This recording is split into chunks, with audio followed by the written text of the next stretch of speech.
Hey, so your camera doesn't shoot slow motion or only shoots 60 frames per second, but you're looking to squeeze just that little bit of extra slow motion out of it.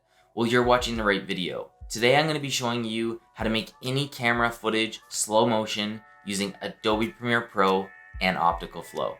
Let's get started.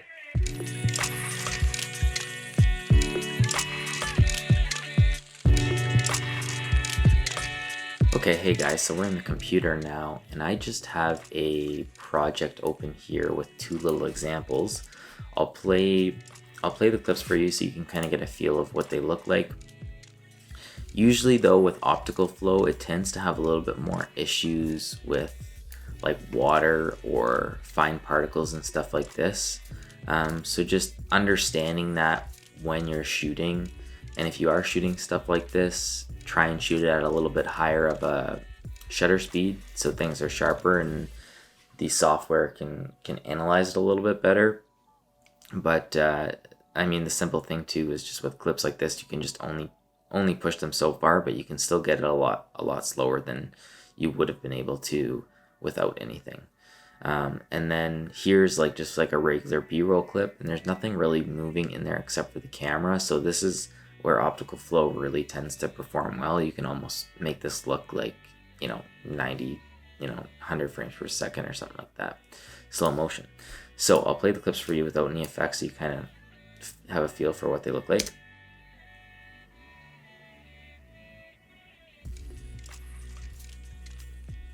Cool. So I'm just going to move this one over, and for this one I'm just going to do a little bit of a ramp where it's kind of slow, then it speeds up, and then it slows down kind of on the actual pour here. So first things first you want to do to make sure you're actually using Optical Flow is you want to right click on the clip that you're using and then go to speed duration. And then if you were just wanting to slow down the whole clip, you can just change that within here and go to like 40% or something like that. But with this one, I'm going to do a little bit of speed ramping, so I'll just leave that. I'm going to change the time interpolation to Optical Flow and then click OK. And then I'm going to add a couple quick little keyframes in here. So we got one, and then let's add another one over here. Cool. So I'm going to slow these down to like 25% and see how they look.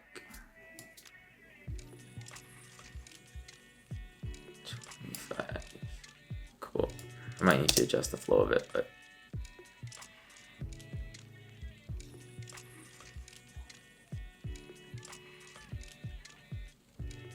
so as you can see, it's pretty decent, even with it not being rendered or anything on my computer. I'm pretty surprised, even at 25, there's still it's processing it pretty decent without getting any crazy artifacts. So you got like a cool little kind of ramp effect there.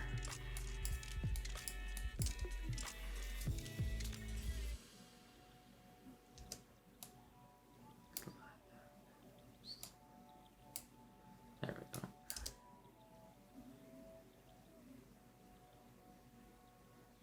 Cool. So that's basically with Optical Flow. Whereas if you would go back and go frame sampling, you'll see that it's a little bit more choppy. You can't completely tell with this clip. It's actually not terrible, but it definitely is more choppy. And you'll see that the more you push it. If you were to go to like 10%, you can really see it's basically going frame by frame essentially, where when you add the Optical Flow, it blends the frames together.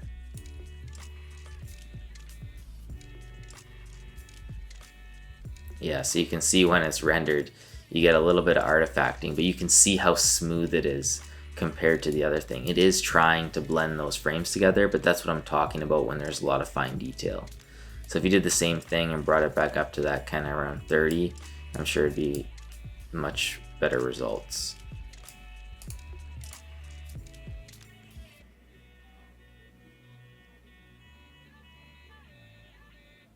Awesome. There's a little bit there, but definitely usable. And it gives you an idea of how to use this effect. So this is a more complex way to use the effect. You really have to be careful. But in a shot like this here, we'll jump over to, this is a great way to use it, because you just won't get a lot of that artifacting that you usually get with it.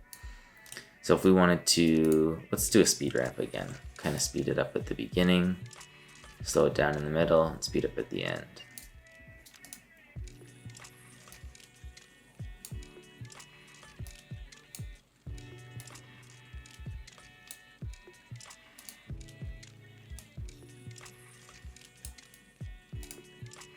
So again, frame sampling.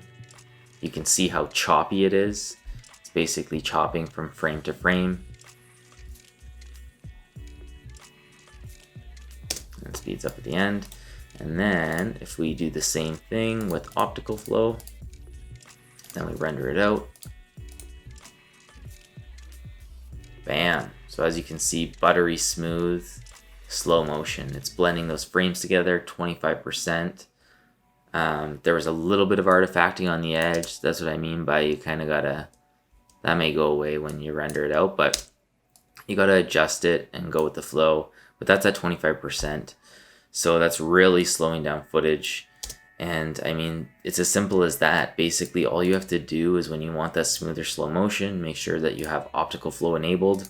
And this is not only great for slow motion, but also if you're, working on like a documentary or something where you have footage from different formats where you have stuff that's shot at maybe slower frame rates, like 12 frames per second, or it's shot on like phones with variable frame rates. Sometimes this can be helpful in those scenarios too. Or if you're just getting footage that was shot at 24 or 30 and just like this, you need to slow it down. But that being said, it can also be used on slow motion clips to give it that little bit more, 25% as well. And now that's it. You have slow motion for a fraction of the price. You can use optical flow in Adobe Premiere Pro on any frame rate of footage, 24, 60, or even super slow motion stuff to make it slower. The creative possibilities are endless. Let me know in the comments below what your favorite use for slow motion is. Thanks for watching this video, guys. Please be sure to like, comment, and subscribe. And until next time, coffee and crate. Peace.